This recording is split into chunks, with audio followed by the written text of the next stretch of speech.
Deal of the century born dead, says the sign on this burning casket. That's how Palestinians are describing the US peace plan for Israel and Palestine.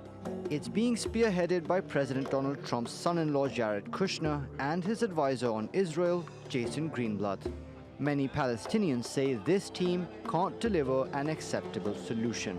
This team is not balanced at all. This team is trying to dictate the program of the Settlers Council. And it's a total failure. I would not give this paper a D, just for effort. The protests were held as representatives of several Gulf states and the US met in Bahrain's capital, Manama, on Tuesday to raise money for the economic component of the peace plan. The US is seeking donations of $50 billion. Officials say more than half of this money will fund infrastructure projects in the West Bank and the Gaza Strip. The remainder will go to Arab countries where most of the 750,000 displaced Palestinians live as refugees. It would create 1 million jobs in the West Bank and Gaza. It would take their unemployment rate from about 30% to single digits. It would reduce their poverty rate by half if it's implemented correctly. It's a 10-year plan. It would double their GDP. No details have been revealed about a political settlement to the dispute. And the Palestinian Authority's president says the people want a homeland, not money.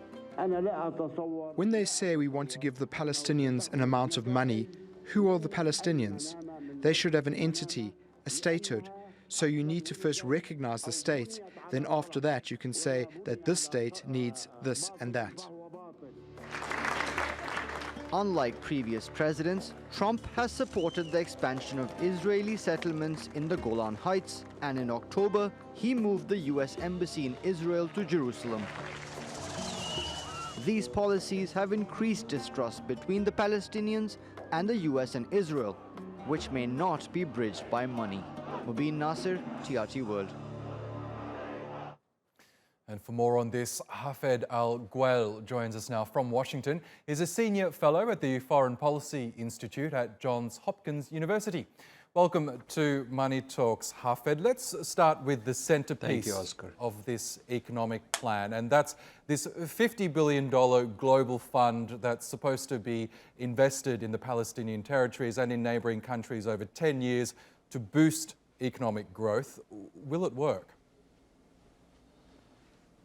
It doesn't look like it. I mean, they outlined a number of projects, about 100-some projects in details.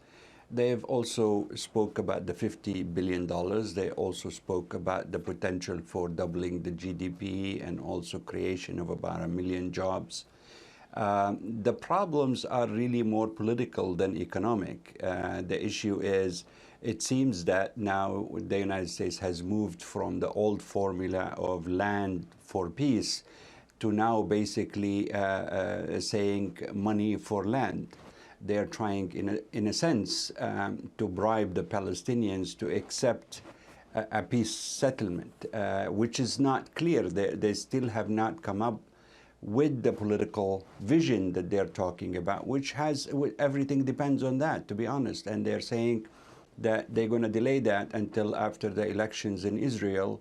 The problem is both Israel and the United States are now essentially under lame duck administrations, and both are facing election seasons.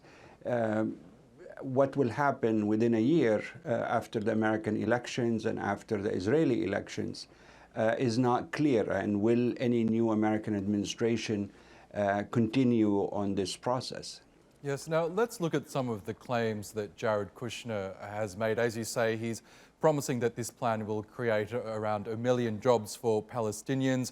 It'll cut poverty in half and, quote, unleash the economic potential of the Palestinians. It all sounds too good to be true, doesn't it? Do you agree with anything of what he says? I mean, you know, anybody can sit down and draw up all kinds of dreams for the future. That's neither.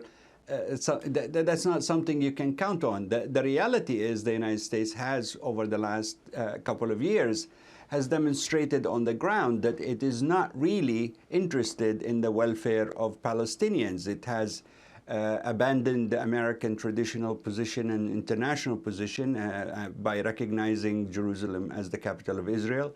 It has also recognized the Golan Heights as a property of Israel or a sovereignty of Israel. It has suspended all funding to the Palestinian people, including humanitarian funding.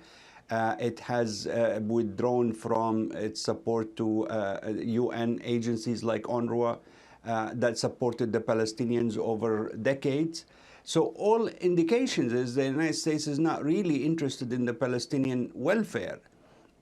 So it's very hard for anybody to say that this kind of a dream is possible, especially when it is all contingent on the political settlement that is not, they have not announced it yet. So essentially, you're telling people, well, trust me, I'm going to make your lives better, but let's wait until we decide on the rule of the game in about 6 or 7 months from now. That doesn't seem to be anything but a pipe dream, as you mentioned. Now, just quickly, Hafed, Palestinian officials, as we know, have boycotted this event. There are no Israeli government officials at this Bahrain conference as well. How will that impact the outcome of this meeting? It's like having a wedding without the bride and the groom. So it's definitely not something you can count on. The Palestinians have made their position very clear that they are not interested in any of these pipe dreams unless they see a political map that solves the real difficult questions that the world has been grappling with over 40 years. The status of Jerusalem, the rights of return, the issue of settlements. Yes. How would a Palestinian state be formed? All of these issues are being neglected in this kind of a really, I don't know how to describe it other than it's probably a sad display of, the U.S. administration's interest in the Palestinian or the Arab question, but from a money point of view, from purely an economic point of view. Okay, Hafed Al-Ghwell, we'll have to leave it there, but thank you again for your analysis.